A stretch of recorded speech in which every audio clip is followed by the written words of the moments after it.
MLS-ൽ വിജയം തുടർന്ന് Inter Miami. ഇന്ന് നടന്ന പോരാട്ടത്തിൽ DC യുണൈറ്റഡിനെ 1-3 ഗോളുകൾക്കാണ് ഇന്റർ മയാമി തകർത്തെറിഞ്ഞത്. സൂപ്പർ താരമായ ലിയണൽ മെസ്സി പരിക്കു കാരണമില്ലാതിരുന്ന പോരാട്ടത്തിലാണ് മിയാമി വിജയിച്ചു കയറിയത്. മെസ്സിയും സുവാരസും ജോർഡി ആൽബയും ഒന്നുമില്ലാതെയായിരുന്നു മിയാമിയുടെ സ്റ്റാർട്ടിംഗ് ലൈനപ്പ്. എന്നാൽ പിന്നീട് പകരക്കാരനായി കളത്തിലിറങ്ങിയ സുവാരസിൻ്റെ ഇരട്ട ഗോൾ മികവിൽ 1-3 ഗോളുകൾക്കാണ് DC യുണൈറ്റഡിനെ ഇന്റർ മയാമി തകർത്തെറിഞ്ഞത്.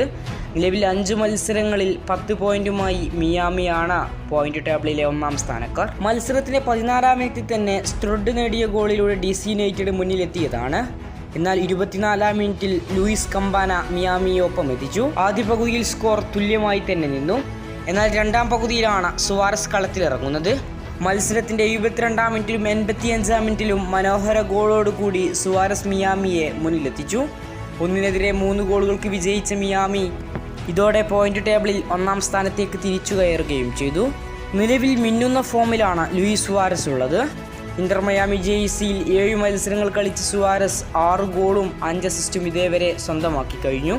ഏതായാലും സുവാരസിന്റെ മിന്നുന്ന ഫോം മിയാമിക്ക് വലിയൊരു കൂട്ട് തന്നെയായിരിക്കും. അതേസമയം സൂപ്പർ താരമായ ലിയണൽ മെസ്സി പരിക്കേറ്റ് ഈ മത്സരം കളിച്ചിരുന്നില്ല. മെസ്സിയുടെ ഇടതുകാലിൻ്റെ ലിഗ്മെൻറ്റിന് ചെറിയ പരിക്കുണ്ടെന്നാണ് വിവരം. അർജന്റീനക്കൊപ്പമുള്ള മത്സരം നഷ്ടമാകുമോ എന്നതിനെക്കുറിച്ചുള്ള ആശങ്കയും നിലവിൽ പടരുന്നുണ്ട്. കൂടുതൽ ഫുട്ബോൾ വാർത്തകൾക്കും വിശേഷങ്ങൾക്കും വേണ്ടി ചാനൽ ഇപ്പോൾ തന്നെ മറക്കാതെ സബ്സ്ക്രൈബ് ചെയ്യുക. കൂടുതൽ ഫുട്ബോൾ അപ്ഡേറ്റുകളുമായി ഇനിയും കാണാം.